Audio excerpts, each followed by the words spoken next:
Welcome back everybody to another build showcase. Today we're going to be doing an absolutely awesome build. Today it is all about stasis, since that is in the artifact, and it's going to be a prismatic stasis build. So we're going to be utilizing a couple different things here. So let's jump right into it. For this prismatic stasis build, we're going to be utilizing the exotic hunter cloak relativism.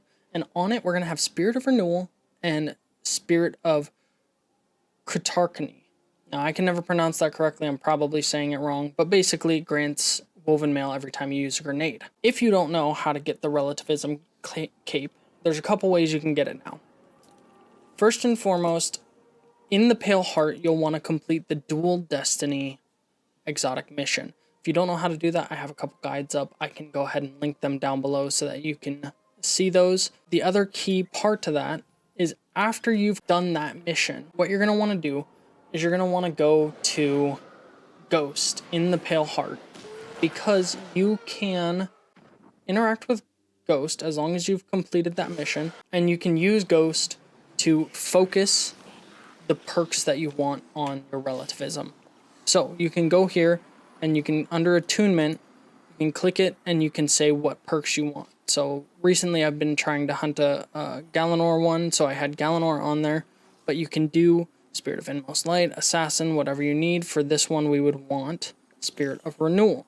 Now you can only focus one of these, not even like one in each column, just one in total. So whichever one you deem is more important for this build specifically, since we're going for stasis, you'll want Renewal for sure. Now you can either do the Dual Destiny over and over again until you get the proper drop, or you can open chests within the Pale Heart. Any chest you open have a chance of dropping it within the Pale Heart. Or you can go to Zur in the tower, and for 41 strange coins you can get the relativism cloak, and you can just spam grab it until you get the right drop. Now let's jump right into the build. So starting off with our build, we're going to go through and talk about our stats. Now remember, stats have changed with the Edge of Fate, so you do not need 100 in the resilience stat anymore, because it doesn't exist. You have 100 resilience just by base now, and then you can go from there. But here are the kind of key stats that I think you should have for this build. You're going to want a high grenade. Now I only have 76 on this, and the reason I only have 76 on this is because you also want a high weapon stat. Now, I was trying to go for over 100 weapon stat. However, I don't have the armor stat allocation to be able to get that yet.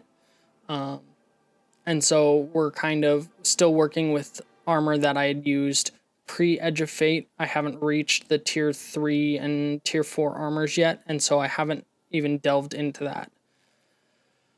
However, if you have, and if you can, you want 100 in your weapon stat and above, because you're going to be generating more ammo bricks. And generating more ammo bricks, and as well as having increased ammo or increased weapon damage against bosses and opposing guardians, that's always going to be huge, especially the bosses one, because we're going to be using the Augur's Scepter for this build. Let's dive into what specific mods we have on our armor.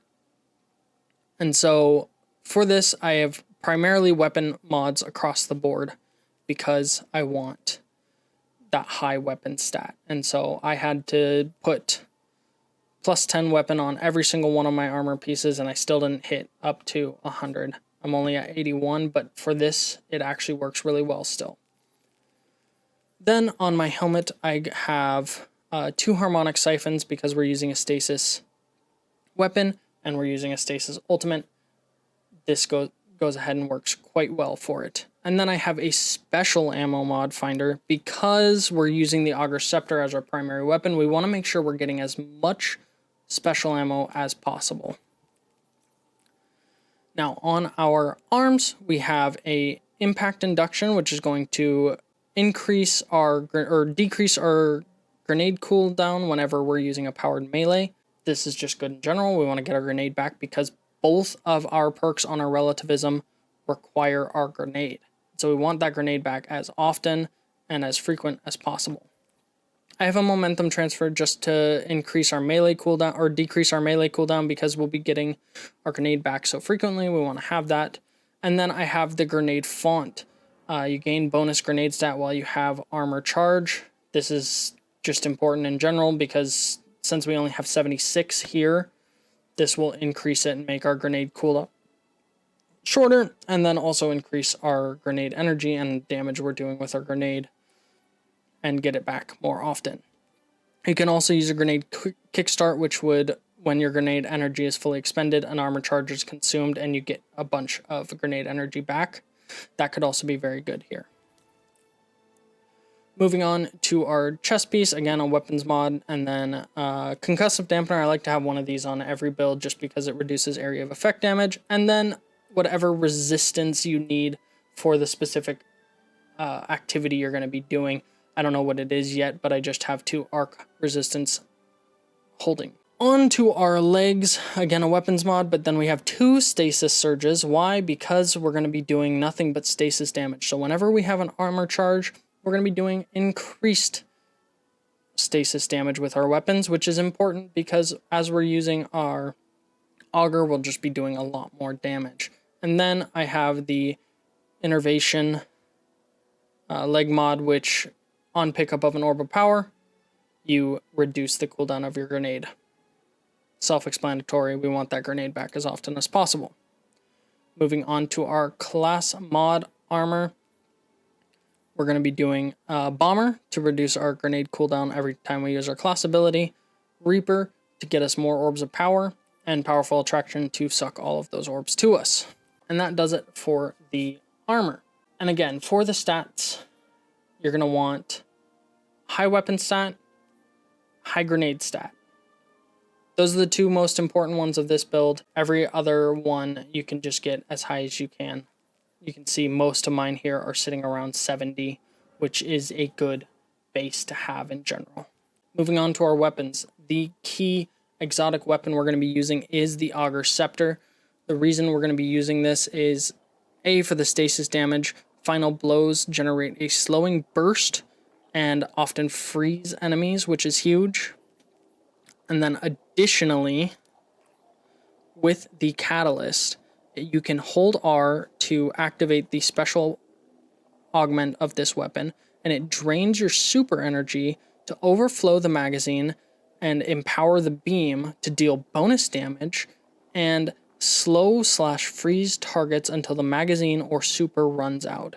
This is huge. This does a huge amount, and why you want a high weapon stat is because it just increases that amount of damage you're going to be doing, right? So right now I'm doing 12% more damage than usual. Add that onto the buff you'll get from activating the special weapon perk of this, and you're going to be absolutely destroying enemies as well as freezing everything around it and just creating this amazing freeze train where nothing can deal damage to you and you're practically invincible. Starting off, we're going to have our Prismatic Hunter subclass, and so with that we're going to be using the Silence and Squall super ability, our nice stasis super ability. Our abilities are going to look like Gambler's Dodge to get our melee back, just to increase that loop of getting our other abilities back. Triple Jump, my favorite jump, you can use whichever one you like personally. Threaded Spike, because anytime you damage enemies, you're going to go ahead and sever them, which just increases the damage you can do to them, but then also when it returns, you can get your melee energy back based on how many targets it hits, which is really good because then you can spam your melee, and dealing damage with our melee will give us back some grenade energy thanks to some of the mods we have on. For our grenade, we are using the Duskfield grenade because we have that Spirit of Renewal. This is important. You have to have this grenade in order to get the effects that you want. Moving on to our aspects, I'm holding on to Stylus Executioner here because debuffing an enemy will create invisibility. Now, the weapon we're going to be using, the Augur Spectre, will debuff all enemies around an enemy you kill, making it very easy to get invisibility frequently, giving you that layer of survivability. Now, For our second one, we're using Threaded Spectre. The reason we're using Threaded Spectre is, again, a little bit more of survivability. Activating our class ability is going to leave behind a Woven Strand clone, essentially, and targets will attack that instead of you, giving you time to beat them and kill them and make it so that you can get your gameplay loop going. For our fragments, our first fragment, we're using the Facet of Devotion. Now, the reason we're using this is because targets debuffed or afflicted with a stasis or strand debuff, aka both our grenade and our melee cause stasis or strand debuffs, and that's going to give us bonus Transcendence energy. This also gives us plus 10 to our melee, which is always good. Our next fragment is Facet of Purpose. Picking up an orb of power grants either Bolt Charge, Restoration, Frost Armor, Woven Mail, or Overshield based on the damage type of your equipped super. We're going to be getting more Frost Armor. This is another added layer of survivability. Next fragment is Facet of Awakening. Rapidly defeating targets with light or darkness damage or super final blows generates an elemental pickup that matches that type. We're going to be killing a lot of things with stasis very quickly and freezing things, which is going to give us a lot of stasis crystals, which will give us our ability energy back faster. Facet of Ruin increases the size and damaging burst of when you blow up a stasis crystal or a frozen target, which is key because we're going to be freezing a lot of targets, which means they're just going to be shattering everywhere and causing a lot of AoE damage. Plus, it gives us plus 10 more to our weapon perk, which is huge because we want that high weapon perk. And last but not least, we have the Facet of Command. Freezing or suppressing a target reloads your equipped weapons and increases weapon stability, aim assist, and airborne effectiveness. Defeating frozen or suppressed targets creates a stasis shard or void breach, again increasing the amount we're going to get our abilities back. Now, to show off this build and to finish off this build showcase, what we're going to do is we're going to do an expert version of a solo activity. We're going to be doing a void threat. We're basically going to be doing all the mods to make it harder on ourselves because we want that added challenge. Now, we're going to go here. We're going to lock our equipment so we can't make any changes to it, and we're not going to give ourselves any event modifiers that could help us. Now, we did a void threat, and so we are going to go ahead and give ourselves void resistance just to increase our survivability a little bit. And one thing to note, on my weapons that aren't the auger, I am running abundant ammo mods because we want to increase our ammo generation for our auger. We want to be able to get a bunch of special ammo back so that we can constantly use our auger. Now you can see one of the things to note here is this is a 250 power activity, right? Right down here on expert, it's going to be 250 is the power. I'm only at 219, so we are a good 30 power under. And we're going to see here that I'm pretty much never going to be in threat of dying because we have the frost armor and because we have the woven mail armor that we can just stack on top of each other. We're going to have so much resistance that enemies basically can't do damage to us at times. Alright, first group of enemies, we're going to hit them with this.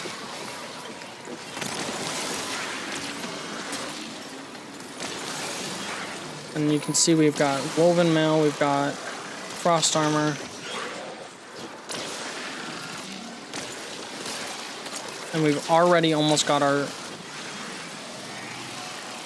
grenade back from this. We've got our grenade back. Boom, look at this. We're able to just crush through this. And that's where be able to get more ammo coming in. It's going to help. Luckily, they have one of these I can go ahead and grab. That's going to give us this back, which is going to be really nice. However, I am going to use this one a bit. So that we can get our light energy. We've already got our grenade back again. That's 3 grenades already, and we've only just started this activity.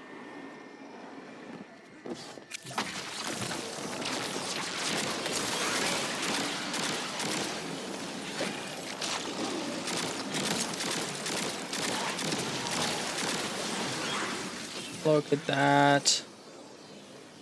Look at that. Basically untouchable.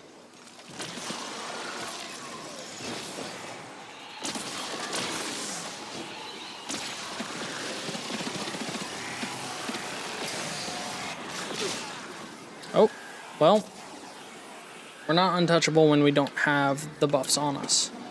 So that's a good thing to kind of note there. Didn't have the buffs, we're very touchable by these enemies. However, now we've got the buffs, and they're no longer doing damage to us. Nice frozen crew here. And we've already almost got our grenade back. So that's one thing to note. Sometimes I will just use my class ability just to get the grenade back a little bit more, since we have that bomber perk on. Doesn't hurt because our class ability comes back pretty dang quick as well. Especially when we hit enemies with our melee. Now we do have a subtask to get ability kills here, so we'll make sure we get some of those. But once we get that super, I'll show you just how much damage this gun can do with it.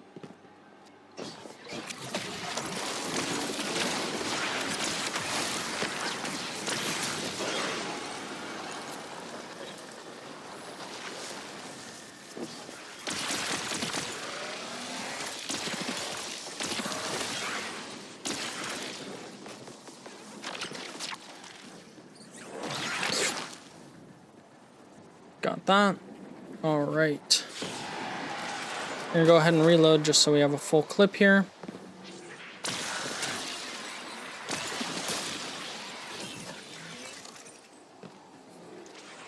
And we're gonna hit this nade right here. Look at that explosion of ice. Took out all those enemies.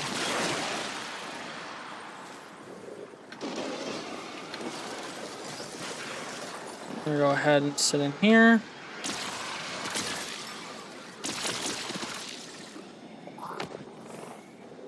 Now that we've got this, I'm not gonna worry too much about it just yet. Actually, we've got the servitile hobgoblins here.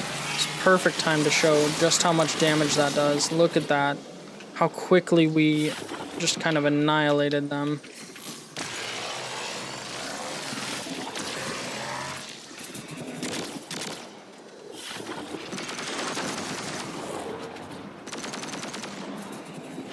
That's kind of a terrible spot for that, I'm not gonna lie. However,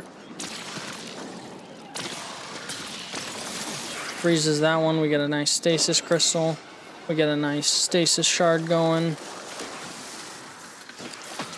Hit this one.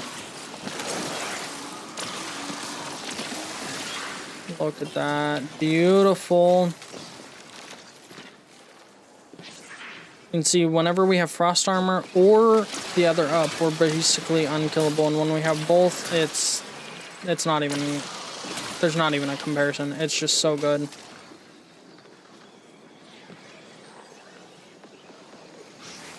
We're gonna go ahead and roll there just to get our melee back.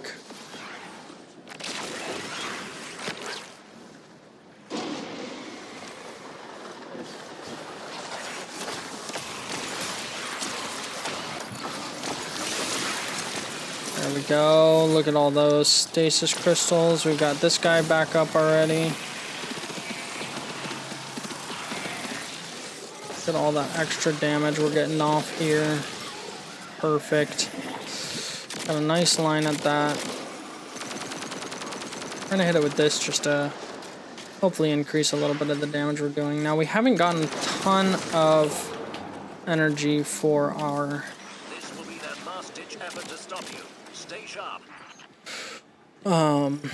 whatchamacallits. Once we really get going, it kind of starts to build a little bit better. Our transcendence, that is.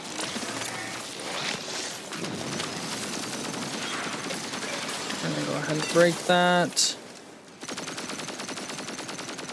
So we ran out of ammo here for our weapon, which is unfortunate, and we're out of all ability energy. It's kind of brutal to be out of both at this moment. So what we want to do is just kind of play it safe until we get at least one thing back. We've got that, so they're going to focus on those. Already destroyed it. That was crazy fast. And we've got some ammo back. Got our Transcendence up, so we're going to go ahead and pop that and get a lot of damage off here. We're going to wait to use that auger more until I can show off the super drain version of it, because it is quite strong. Alright, we went ahead, we got that, that's perfect. We're gonna hide for a second so we can get this off. Alright, now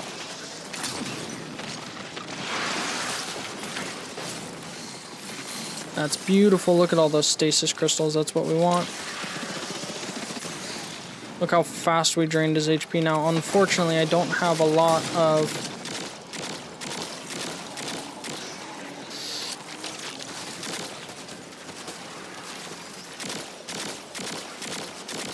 ammo. And that is an unfortunate bit to it.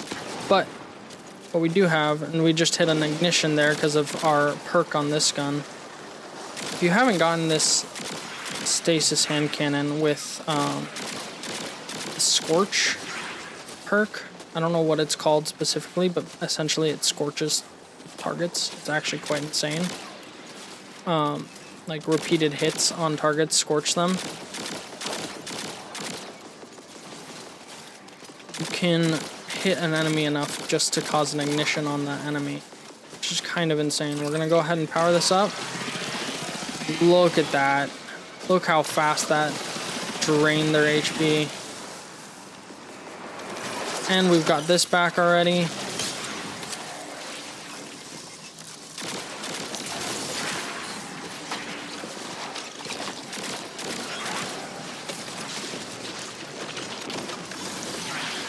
And the great thing about this is because we have both grenade perks on there, when you're in Transcendence, you basically will never lose Woven Mail because of how fast your grenade energy recharges.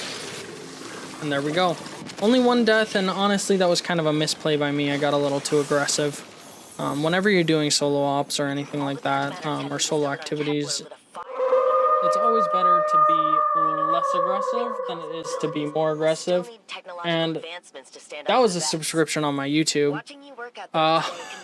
Kind of funny that that happened mid-recording here. But awesome. So we're going to actually give him a shout out. Robert Gross, thanks so much for the sub on the YouTube side of things. Yeah, I hope you guys enjoyed this build. You can see how strong it is. And with even better stat allocation, once we get some better armors and things going, having maybe grenade and your weapon up over 100 could really just send this build over top. I hope you enjoyed this. If you did, make sure to leave a like, comment, and subscription down below. Let me know other builds you want me to cover. Do you want me to do a pure stasis build? Or another build that is popular right now is the Liar's Handshake on the relativism.